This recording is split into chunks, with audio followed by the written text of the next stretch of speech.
The first thing I noticed was the cold had a taste. Not the usual freezer sting I'd worked in for years, not that clean industrial bite that dried your sinuses and made the back of your teeth ache. This was older than that. It burned all the way down my throat and settled behind my ribs like I'd swallowed a strip of metal. Unit 7B stood open in front of me, breathing out a thin white haze that shouldn't have existed at that temperature. Frozen air doesn't roll like steam, it spills. It sinks. What came out of that room moved like it was looking for me. I leaned in anyway. The emergency light above the frame had gone the color of spoiled milk. The display panel on the wall was stuttering through symbols, then numbers, then one impossible reading that sat there long enough for me to understand it. And our panels bottomed out at -60. That one read -94. Inside the unit, a man was standing between two empty pallet racks with his hands hanging loose at his sides. He was wearing my coat, my gloves, my steel toe boots with the split in the left rubber guard. His head was tilted the way mine tilted when I listened for compressor rattle. Frost had built up along his eyelashes, inside his nostrils, inside the half-open line of his mouth. And beneath the ice, I could see his eyes were already open. He was looking straight at me. Then the door behind me slammed shut and locked. The seal hit the frame with a sound like a gunshot in the silence. And in that dead, airless second, I understood something that still wakes me up most nights. Whoever wrote Rule 7 had seen this already, hadn't they? And that was 6 hours into the shift. I came on a little before 10 that night, same as I had most nights for the better part of 8 years, driving the county road past black fields and irrigation ditches that smelled faintly of wet dirt and fertilizer even in the cold. The warehouse sat outside Blackfoot where the land flattened out and the wind had room to pick up speed. From a distance, it looked like any other agricultural cold storage site in Bingham County. Big rectangular shell, sodium lights over the loading bays, trailers parked in a row like teeth. If you'd stood where I stood when I killed the engine and listened through the truck glass, you would have heard the compressors before anything else. That constant hum. I'd spent enough years around it that the noise had become a kind of clock. When those machines were healthy, and the whole building vibrated in a low, even tone you stopped noticing after a while. If something drifted, you felt it in your knees before a gauge ever confirmed it. That was the sort of work I was good at.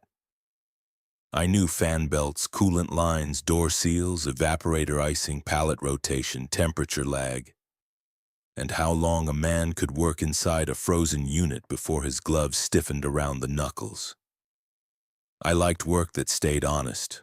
Cold was cold. Product either held or it didn't. A bad reading always had a cause.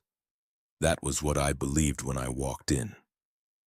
The control office smelled like stale insulation foam and burnt coffee. Under that was another smell that came and went depending on the hour. Something dusty and trapped, like air from a room that had been sealed for decades and only cracked open once a week. Maribel Inez Quintero was standing over the clipboard rack with her coat still on, reading through the shift notes with the same tight little frown she wore any time corporate sent down a training requirement. She didn't look up when she said my full name. Harlan Everett Sloan, you're babysitting. That bad? New hire. That got me a look. Maribel had a face that gave nothing away if she didn't want it to. Broad cheekbones, sharp dark eyes, hair pulled back so tight it made her seem even more alert than she already was. She'd been my supervisor for 4 years. She was fair, exact, and not interested in excuses. He starts with you tonight, she said. Kobe Renshaw Pike. Walk him through the rounds, the unit checks, lockout, alarms, all of it. I need him useful before the weekend. Does he know one end of a pallet jack from the other? He says he does. That's not what I asked. It's what I know. Then she handed me the logbook. On the wall beside her, laminated and curling at one corner, was the rule sheet that had hung in that office longer than I'd worked there. Everybody saw it on the way in. Most of us could have recited it from memory. The new people read it carefully for a week or two. Then it became wallpaper. Mine had long ago turned into rhythm, same as the compressor hum. Confirm the unit temperature before opening any door. If a unit reads below -40, don't enter under any circumstances. Never leave a unit door open longer than 12 seconds. If the compressor system shuts off, remain where you are until it restarts. And don't touch product that appears out of place or improperly labeled. If you see condensation inside a frozen unit, exit immediately and report it.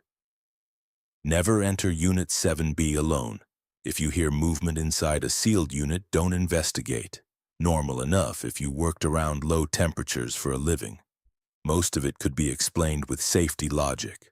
Shock hazard, rapid icing, door suction, inventory contamination. You take rules more seriously in cold storage because mistakes preserve themselves. A wet patch becomes black ice. A cracked seal becomes spoiled product. A person who panics in the wrong moment can lose fingers. Still, even before that night, there were rules on that sheet I'd never been able to fit cleanly into any actual training standard. Never enter Unit 7B alone. That wasn't about forklifts or frostbite. Even that was about something else. Nobody I worked with had ever explained why. At the time, I'd stopped asking. Looking back, that was the last hour I spent treating that wall like background. Kobe Renshaw Pike came in carrying his lunch in a soft-sided cooler that looked too clean to belong in that building. He was younger than I'd expected, mid-20s maybe, but he had that composed way of moving. Some people get from either military service or growing up in a bad house. No wasted motion, no nervous smile. His badge was clipped straight. His gloves were already tucked under his belt. He shook my hand like he'd decided something about me before he walked through the door. "This is Harlan," Maribel said. "You stick to him." Kobe nodded once. "Overnight?" "Till dawn," I said. He looked past me through the office glass at the first corridor of units where the strip lights buzzed over concrete darkened by old melt and forklift traffic. "Do the compressors always sound like that?" "They sound fine." He listened a second longer. "That's not what I asked." I almost laughed. Instead, I took the clipboard and jerked my head toward the corridor. "Come on. You can ask smart questions after you've learned the stupid stuff."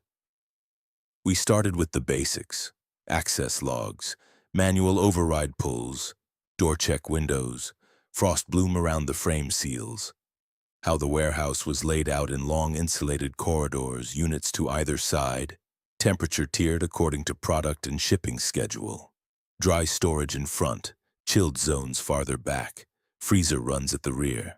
The 7B sat almost at the end of the western lane where the lights always seemed dimmer and the concrete sweated in summer no matter what the weather outside did. I'd noticed that years ago and never found a reason for it. Kobe watched everything too closely. Not the way a trainee watched when he was trying to impress somebody. He watched like he was comparing what he saw to something he'd already been told. When I showed him the alarm resets, his eyes went to the hardwired panel behind them. When I pointed out the compressor status board, he stared at the blank space under the floor map where the old blueprints used to hang. "You worked cold storage before?" I asked. "Not exactly." That answer sat wrong. Meaning what? Meaning I know facilities. That was vague enough to be useless, and it should have annoyed me more than it did. And what I remember most was the way the warehouse felt around us while we talked. The hum was steady. The air was dry enough to crack skin around the nails. Every time we passed a freezer threshold, the cold scraped my lungs a little deeper. Everything was ordinary, controlled, predictable. And yet there was a tension in Kobe that didn't feel like first shift nerves. It felt like recognition. We were checking the rear panels when he said almost casually, "How often do they update the rules?" I kept writing. "Never seen them updated." "Really?" "It's a laminated sheet, not scripture." He stopped walking. When I turned, he was standing under the yellow caged bulb by the maintenance cabinet, one hand inside his coat pocket. And the corridor had gone very quiet around us except for the constant hum overhead and the soft ticking contraction of metal in the colder units. "They gave me a different set," he said. I waited. He took a folded photocopy from his pocket and handed it over. The paper was already soft at the creases from being opened too many times. Same header block, same facility name, same cheap office font. But the lines under it were wrong. Not all of them. Just enough. "Always confirm the unit temperature before opening any door," that was the same. "Never leave a unit door open longer than 12 seconds, same again. Don't touch product that appears out of place or improperly labeled, still there." But the line about the compressors had been changed. Instead of "remain where you are until it restarts," he has said "move immediately to the nearest active corridor." The line about Unit 7B had changed too.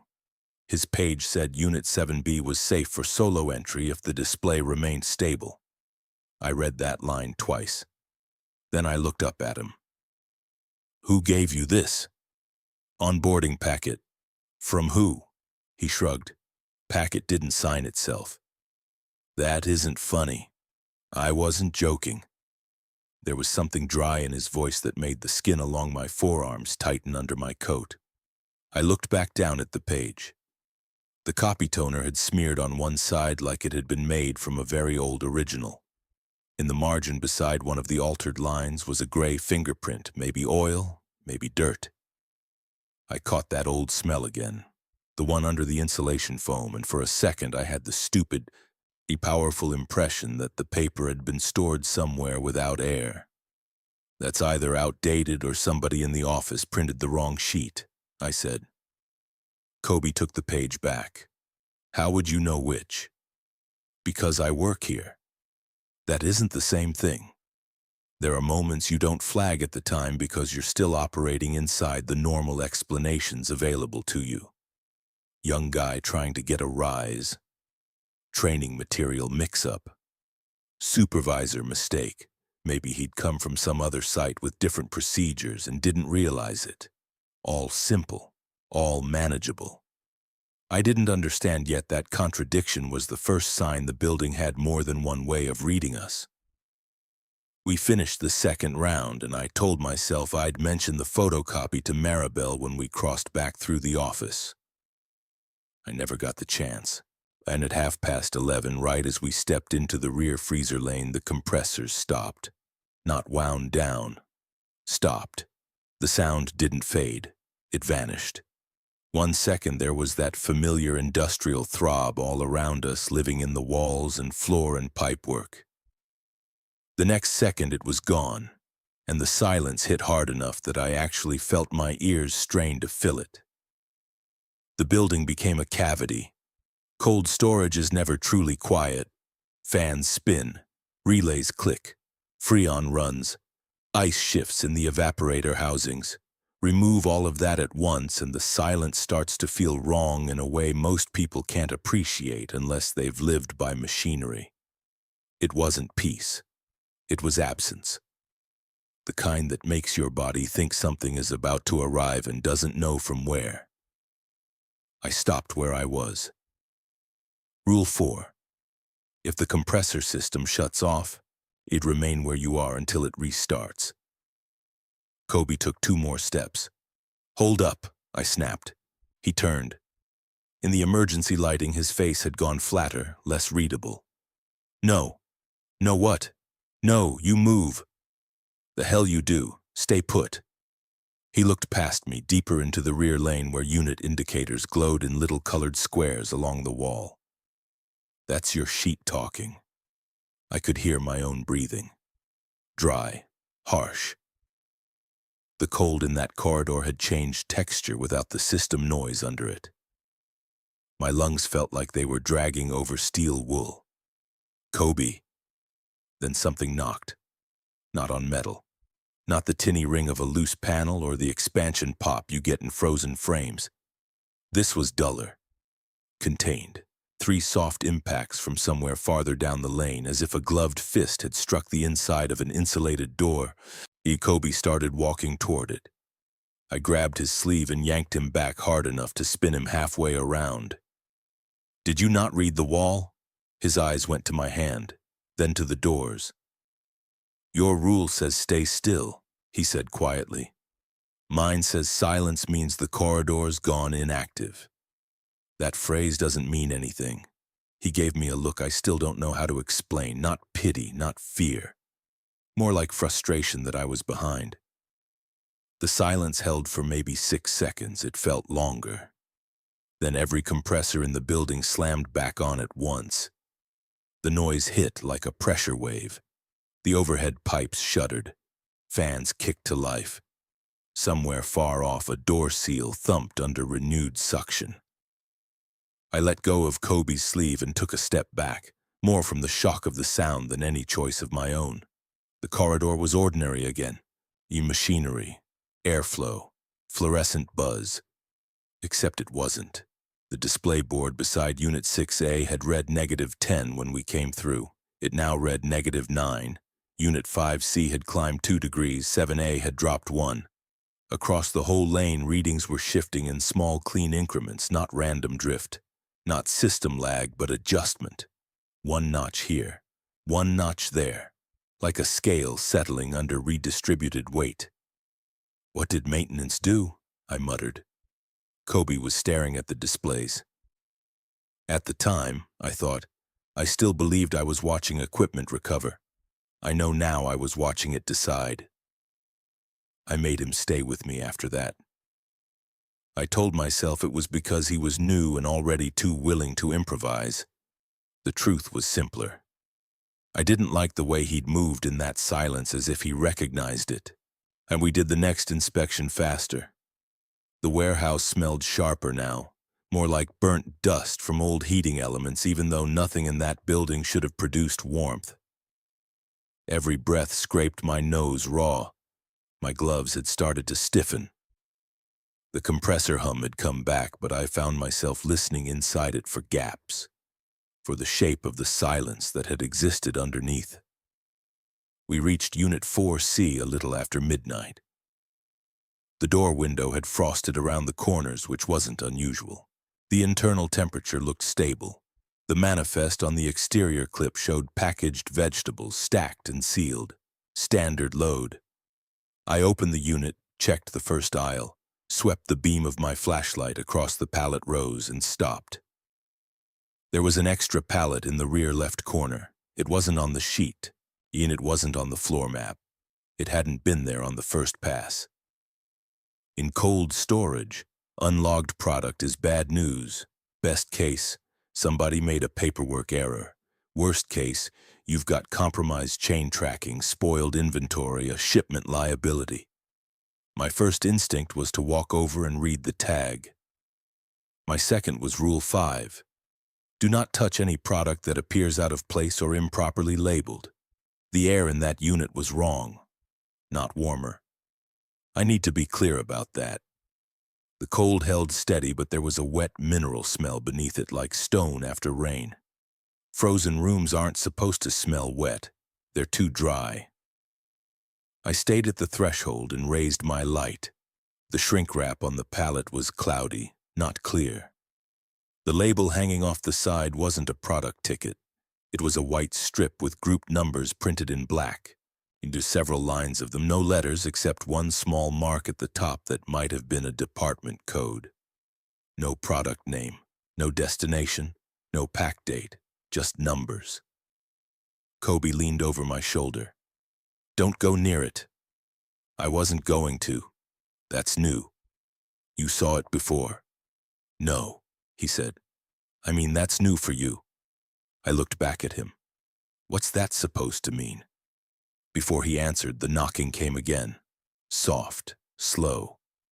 From the right side of the unit this time, deeper in among the racks where there should only have been wrapped product and frozen cardboard.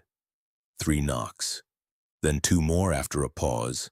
Nothing loud enough to trigger an alarm, just enough to make the skin behind my ears go tight. Rule 8. If you hear movement inside a sealed unit, do not investigate. I shut the door, not hard, not panicked. I closed it exactly the way I would have closed on any anomaly, counting the seconds in my head so I didn't leave the seal open too long. 1, 2, 3. Pull it in, latch, check the frame, log the irregularity, move on. My handwriting in the margin of that sheet stayed steady. That detail matters to me. It matters because I was still functional, still behaving like a professional. I didn't lose control. I didn't make a stupid move.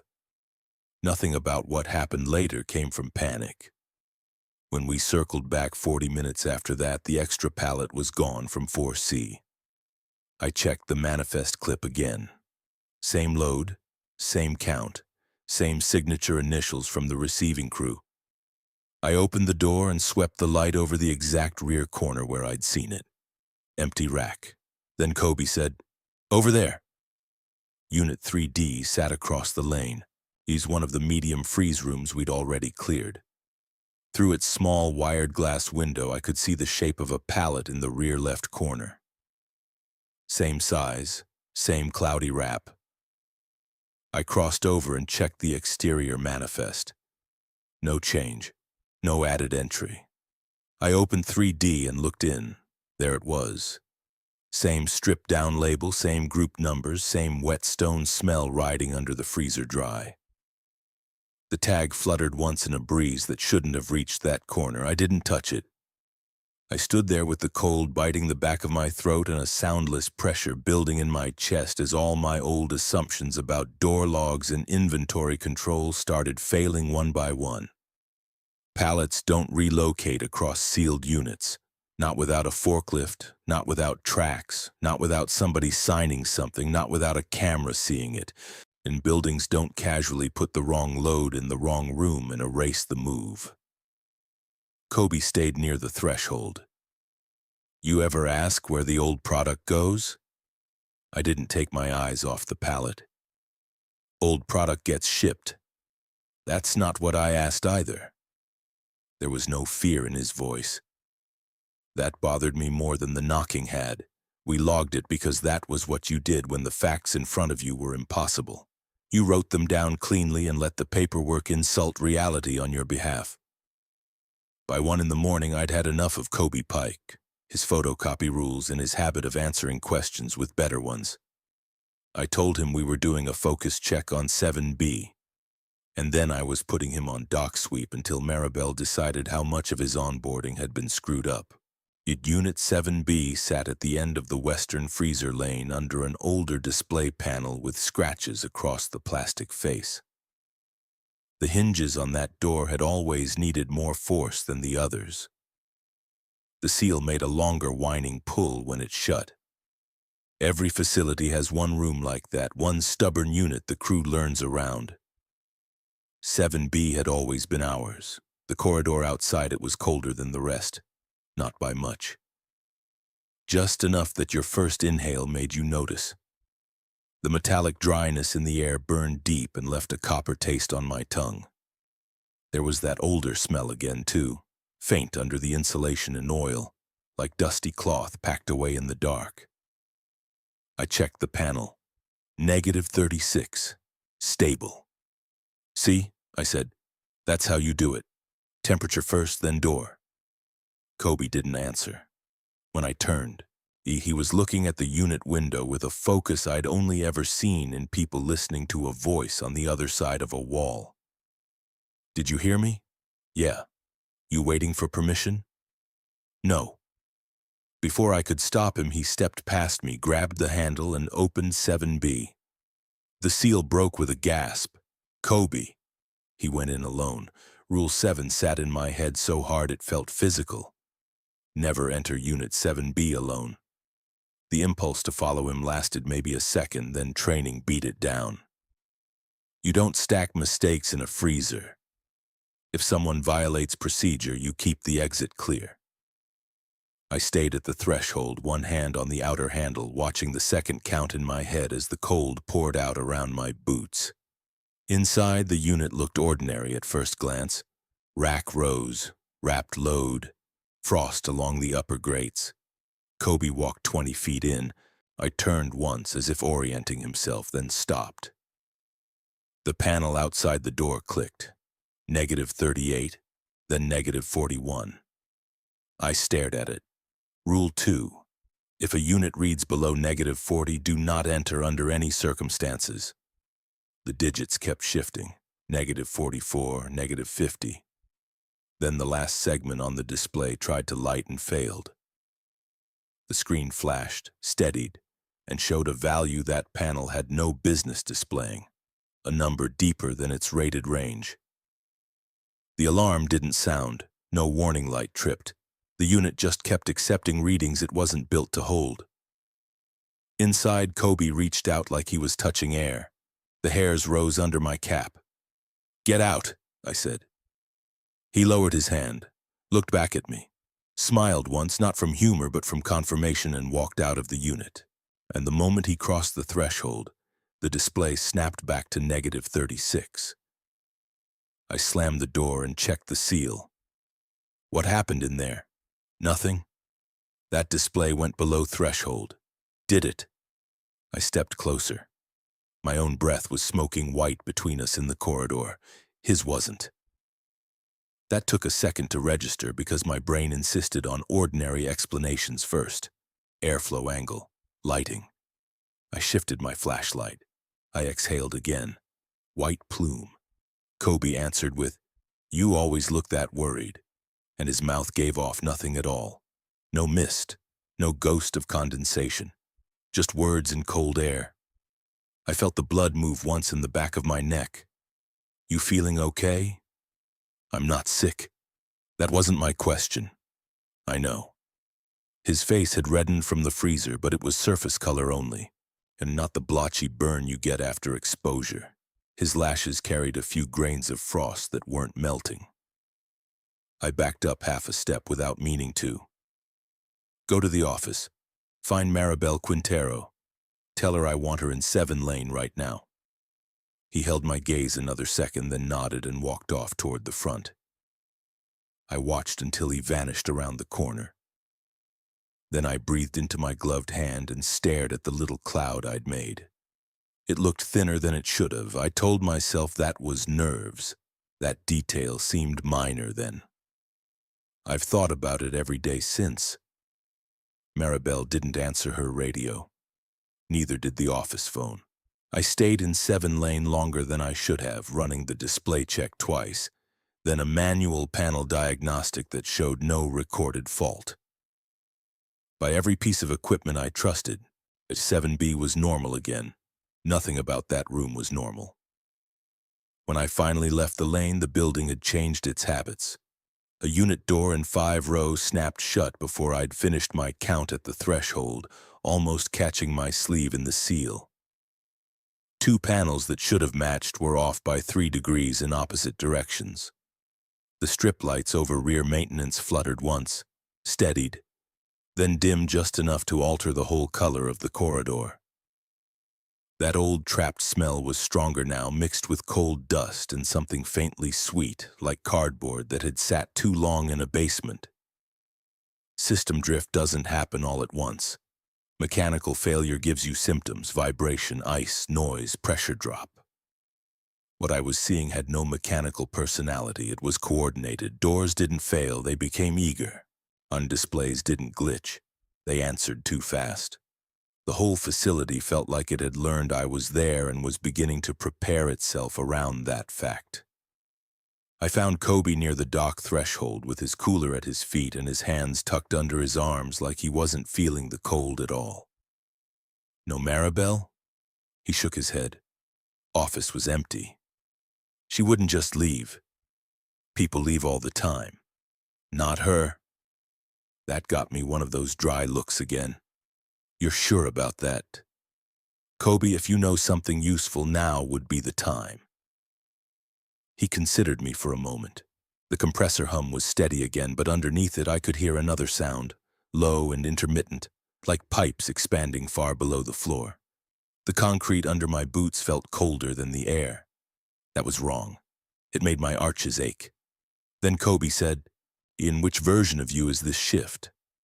He said it casually, like you might ask a man if he'd worked Tuesday before. I stared at him. "Excuse me?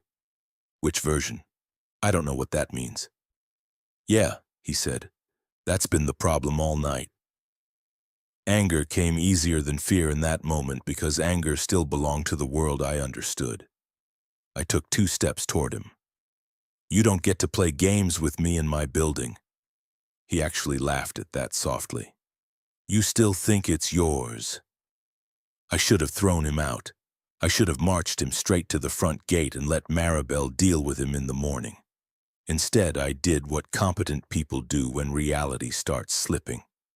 I pursued the parts I could still audit. I went back to the control office. The laminated rules were still on the wall. Same curled corner, same tape residue, but there was fresh frost beating under the plastic along the line breaks. Thin white traces that made the text look submerged. I leaned in and reread them all, not because I'd forgotten, but because I suddenly needed to hear them in my head as if spoken by whoever had first decided those exact words were necessary.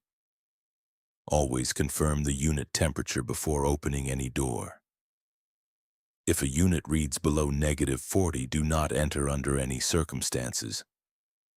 Never leave a unit door open longer than 12 seconds. If the compressor system shuts off, remain where you are until it restarts.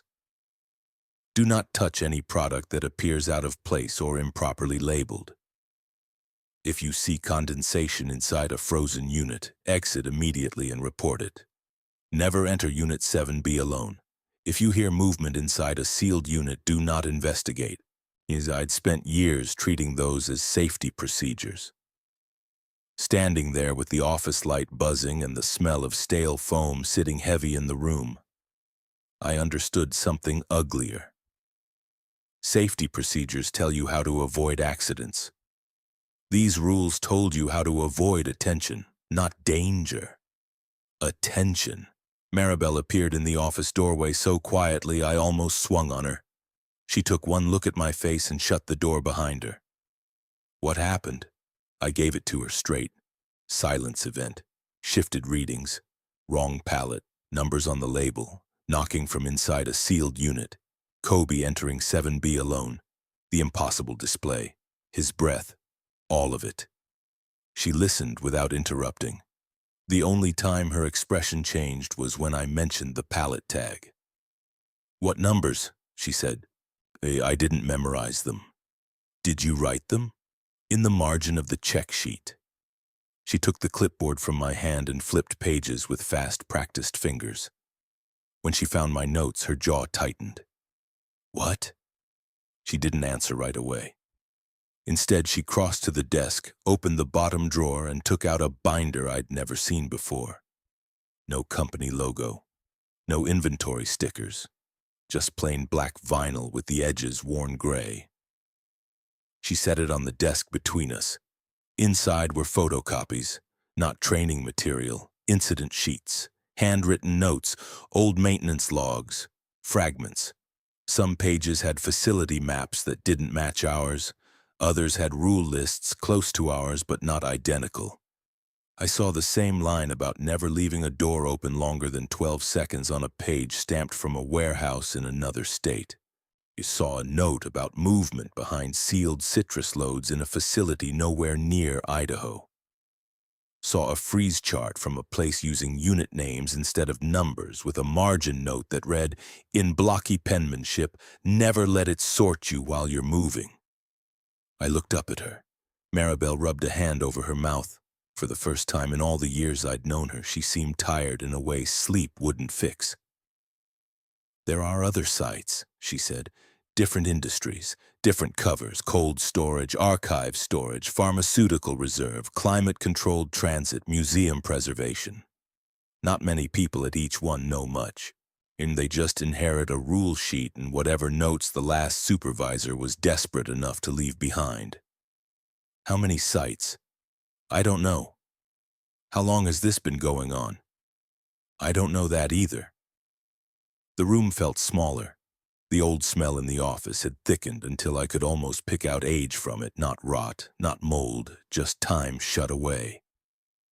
This isn't a warehouse, I said. It is, she said. That's the problem. It's also something else. I wanted to demand clarity and got none. What does 7B do? Her eyes moved to the wall without focusing on it. 7B isn't special, it's local. Every facility has a room or corridor where the read is strongest. At this site, it's 7B. The read. That's what the notes call it. That isn't an explanation. No, she said. It isn't. She turned a few pages in the binder and showed me a copied memo so old the toner had nearly gone silver. The header was missing. The text underneath was incomplete, but I could still make out phrases. Preservation variance, human error contamination, thermal assignment instability, avoid duplicate exposure after compressor silence. My mouth went dry in spite of the cold. Duplicate what? Maribel shut the binder. I was hoping we wouldn't get that far. From somewhere out in the rear corridors came the sound of a heavy seal closing. Then another, then three in quick succession. Maribel's head snapped toward the door. It's correcting. What? Come on. We ran. That's the thing about a single bad night in a place you think you know. Every hallway changes speed. The western lanes seemed longer than they had an hour earlier, and the compressor hum had dropped in pitch until it sounded almost vocal. A dense throat noise carrying through the pipes and concrete. Every breath burned. The smell of insulation had given way to that older buried odor completely now. Cold dust and something mineral, like air drawn up from stone chambers under wet ground. Doors were closing on their own, not slamming, timing. Unit handles snapped inward the instant a seal broke, as if suction was building too quickly behind them. Indicator lights blinked through temperature values that climbed and plunged in disciplined jumps. -18 to -26. 4 to 0. -10 to +2. Each room was moving toward a new category. Maribel kept one hand on the wall as we ran, counting under her breath. I don't know if she realized she was doing it. Too fast. You too fast. What's correcting? She didn't slow down. Inconsistency. What inconsistency? You. That answer hit and kept moving through me as I ran after her into 7 lane. Unit 7B was shut. The display was blank. Across from it, Unit 7A read -42. 6C was climbing above freezing. The wrong pallet, the one with the numbered label, sat in the middle of the corridor now, square on the concrete as if a forklift had placed it there for pickup. No tracks, no open door, just waiting. There was movement inside 6B. I heard it through the sealed panel, a slow shifting scrape, then a thud from within. Rule 8. Do not investigate. Kobe was standing by the pallet with one hand on the label. You told him not to touch anything, Maribel said. I did. Kobe looked at her like he'd expected her. You should have explained it better. There wasn't time. There still isn't. I grabbed his wrist before he could peel the tag up. His skin was colder than the air should have allowed, not icy, just absent of living warmth. He looked down at my hand with detached curiosity. Then he said, If you keep holding on, it'll sort you together. I let go. That was the moment the official rules betrayed me, not because they were false, but because they were incomplete. I'd spent hours obeying them exactly, staying still in silence, refusing contact, monitoring temperatures, avoiding the wrong doors. All that obedience had done was make me legible. The building could predict every choice I'd make. It had arranged me inside its own logic, a worker following inherited instructions while it recalibrated around each obedient step. The rules had protected somebody once. They weren't protecting me anymore. Maribel took the pallet tag with 2 fingers and didn't look at the numbers long. It started indexing him after the first silence. "Him," I said. She looked at me then, really looked, and I saw the answer in her face before she spoke. "You." "Indexing how?" Kobe gave a small, impatient exhale that made no fog. "You still want language that fits." I swung toward him. "What are you?" That made him smile again, but there was fear buried under it now for the first time. "I'm trying not to find out." The blank display on 7B flickered, once, twice. Then it filled with a reading so low the digits seemed to sink into the plastic. Maribel grabbed my arm. "Don't open it." "But if it's correcting me, what happens if I don't?" She said nothing, and that silence answered enough. I pulled away from her and opened 7B. The cold struck like impact. Dry metallic air knifed into my lungs and took the breath halfway down. The emergency light inside had come on pale and weak. The rows looked longer than they should have, perspective stretched by shadow and drifting white haze.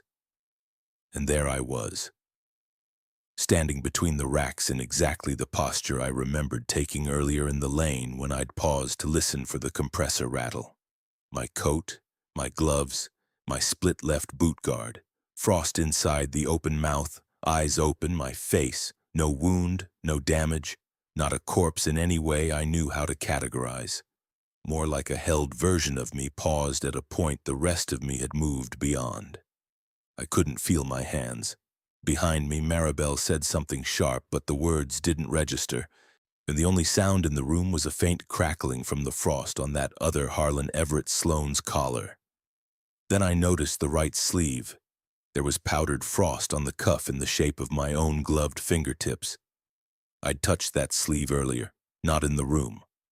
In the corridor, when I'd stopped to think with my hand against my coat, the position matched, the angle matched.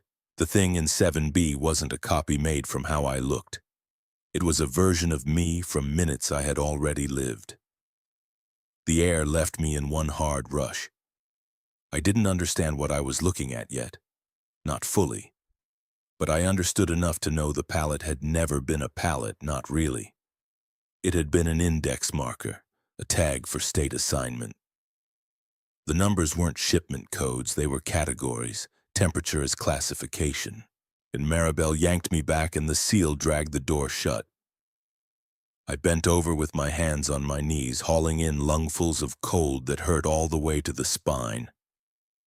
Across the corridor, Kobe was watching me with an expression I finally recognized.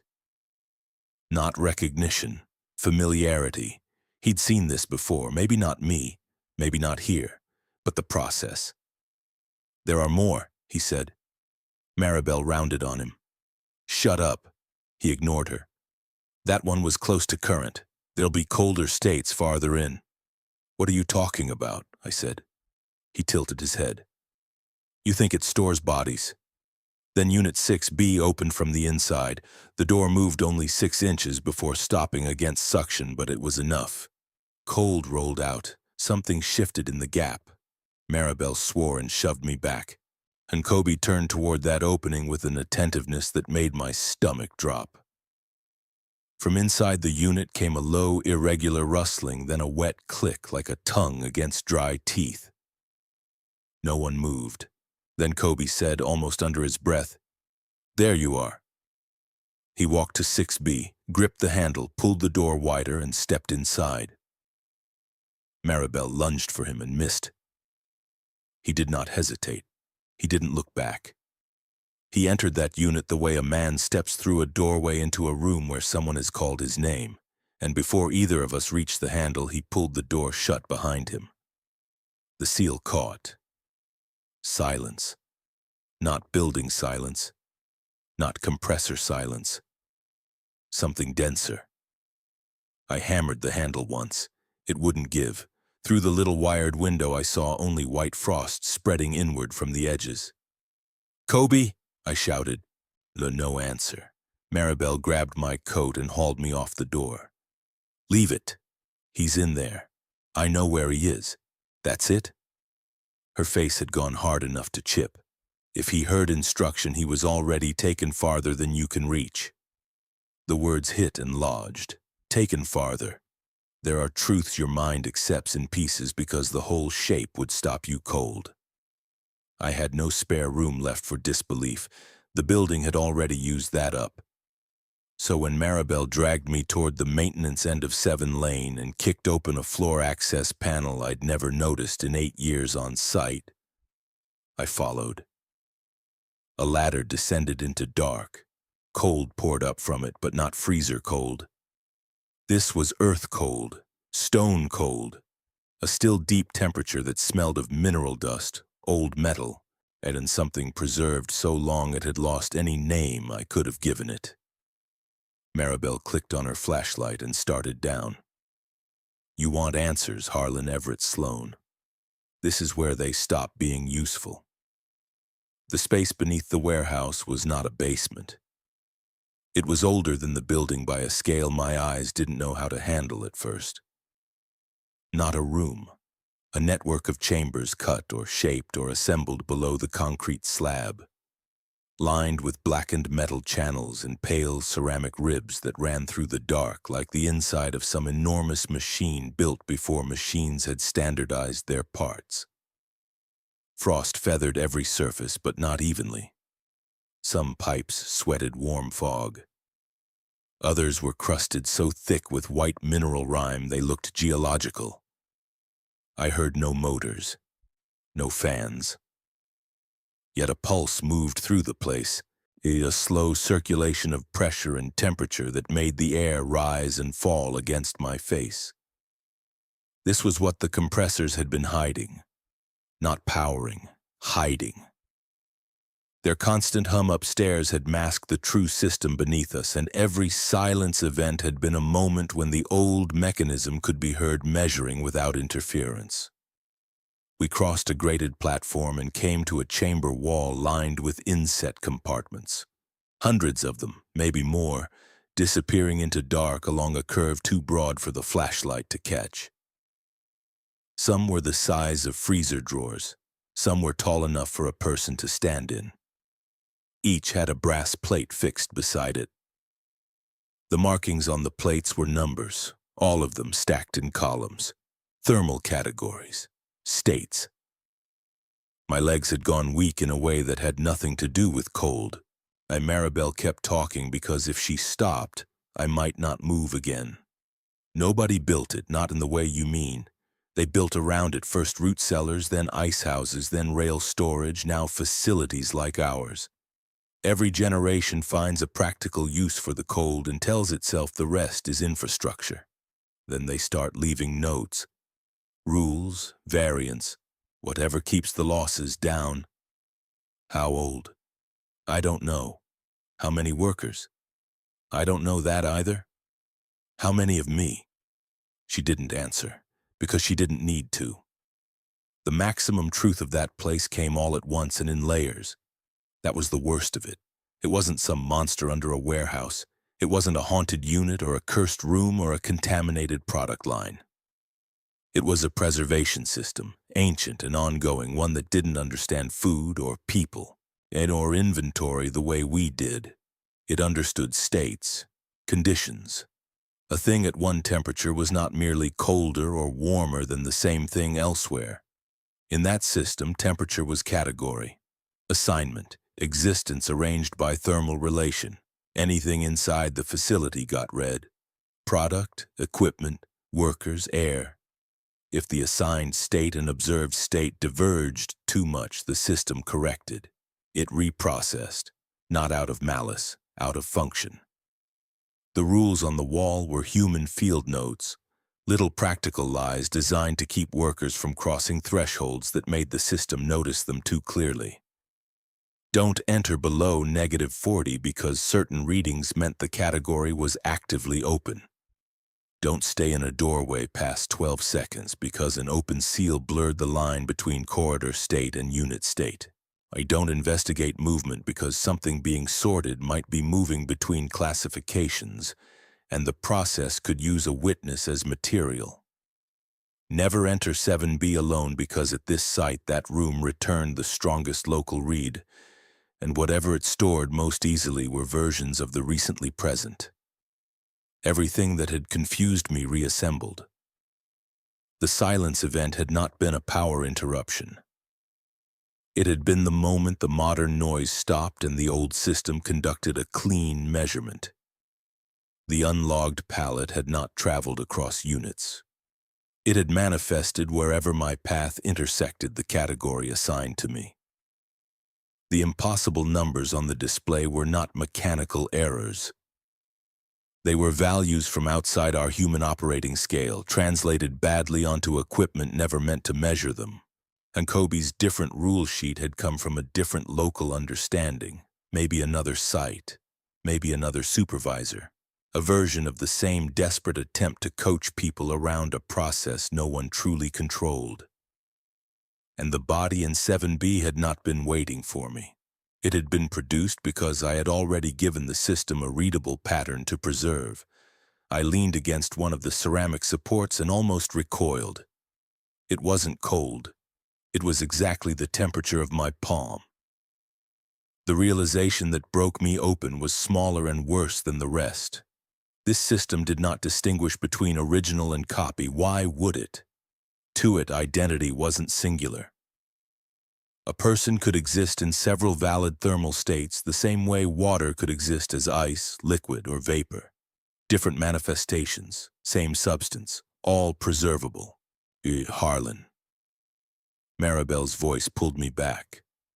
Alarms had started sounding somewhere overhead, muffled by concrete and depth. "The correction's accelerating," she said. "Once it commits your category to the active floor, every unit upstairs will start aligning around you. If you stay in the lanes, it'll store whichever version it can hold." Whichever version. Her eyes met mine. "You opened 7B, that means it already has at least one." "At least one," I repeated. I don't know why that phrasing hurt more than seeing my own face standing in frost. Maybe because it turned horror into inventory. We climbed back up into a building that no longer felt man-made. The air in 7 Lane was seizing between extremes. One breath bit like deep freeze, the next carried damp warmth that raised condensation on the inside of the unit windows. Rule 6. If you see condensation inside a frozen unit, exit immediately and report it. Now I knew why. Condensation meant boundaries were failing, categories bleeding together. Door seals were cycling in sequence down the corridor, thump, pull, like a heartbeat too large for the building. Every display I could see had gone into rapid drift. Not random, converging. The facility was narrowing options. "What do we do?" I asked. Maribel pointed toward the dockside. "When all the units equalize for one pass, the exterior doors will release pressure to stabilize. We make it outside before the next read. And Kobe," her face shut again, "if he comes back, don't let him talk you into anything." That wasn't an answer. It was worse. We moved. The lanes kept changing under us. A room that should have held produce came up warm as a greenhouse when I passed its threshold. Thick, humid air fogging the window from within while ice still clung to the exterior frame. Another unit carried that unmistakable wet stone smell and a distant whisper of movement behind stacked boxes no human crew had touched. One door stood ajar exactly 4 inches with no alarm sounding, and from inside came a breathy shuffling that matched my own cadence half a beat late. I shut that one without looking. Short sentences were all my head could manage by then. Count the seconds. Check the panel. Don't linger. Don't listen. The official rules were still in me, but now I was using them like broken maps, not law. Every step was calculation against an older geometry. Near the control office, and the front corridor display flashed all units synchronizing. Temperatures were flattening toward a common value. Maribel hit the dock override. Nothing. She hit it again. The compressors cut out. Total silence. This time I understood that staying still would kill me. We ran for the loading bay door as the whole building held its breath around us. In that silence I could hear the ancient system beneath the slab, a vast quiet sorting process turning like thought below thought. The bay door shuddered. The pressure seal gave an inch, then another, and from the freezer lane behind us came footsteps. Not one set, several, all at the same pace. I turned before Maribel could stop me. Figures were moving at the far end of the corridor through the emergency haze, shapes in warehouse coats, one of them exactly my height, my stride, and my tilt of the head. Another moved with Kobe's straight-backed calm. They weren't rushing. They were converging. Each exhale that should have plumed in the cold came out thin or not at all. Maribel caught my shoulder and spun me toward the door.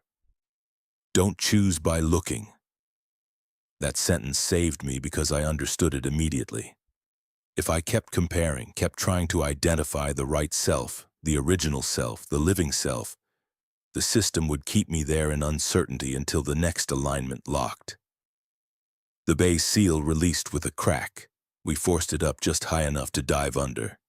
The outside air hit me hard, dry Idaho night, open dark, dirt road, diesel, wind over empty fields. Real cold. Honest cold.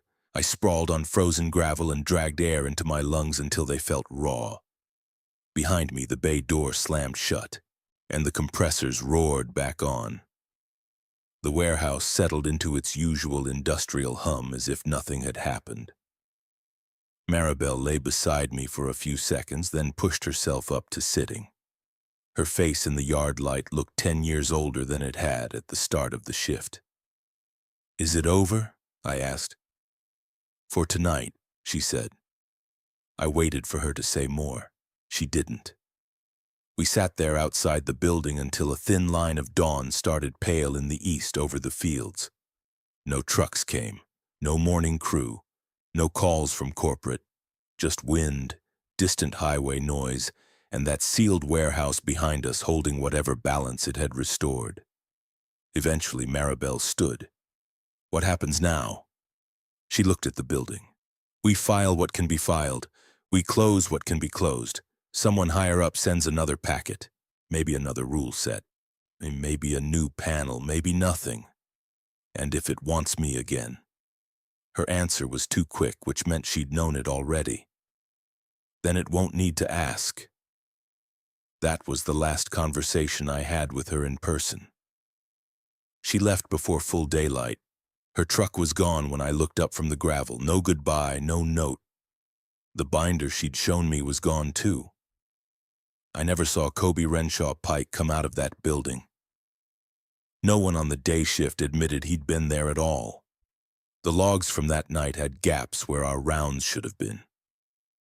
Camera coverage for 7 Lane was lost during the silence event, then overwritten by static. My note about the numbered pallet was missing from the margin page as cleanly as if the paper had never received ink. And Unit 7B, when maintenance opened it in pairs that afternoon, you held nothing except ordinary wrapped product and a temperature reading of -36. That would have been the end of it if endings worked the way people wanted them to. I quit 3 days later, not dramatically. I turned in my badge, said I was done with overnights, drove home along the same county road between the same fields. I slept badly. I checked every room in my house before bed. I listened to my refrigerator cycle and froze solid every time the motor paused. Weeks passed. I told myself surviving counted as resolution. I'd gotten out. The building had stabilized. Whatever version of me stood in 7B had stayed there, and the one writing this had kept moving through ordinary days. That's the kind of bargain people call a victory when they don't know what else to name it. Bittersweet is too gentle a word, but it's the closest one I have. The thing that finally broke whatever comfort I'd built was small. I was outside before sunrise, scraping frost off my truck windshield. Idaho cold, the kind that makes your eyes water. I bent close to warm a spot on the glass and realized I couldn't see my own breath. I tried again. Nothing. Since then, I've checked in every cold room I enter. Walk-in coolers at the grocery store, winter air at dawn, the blast from an open freezer case. Everyone else fogs the air. I watch for it without meaning to, the way other people check that they've locked the front door. Most days I still do. Some days I don't. And on those days I can't remember for certain which version of me made it outside.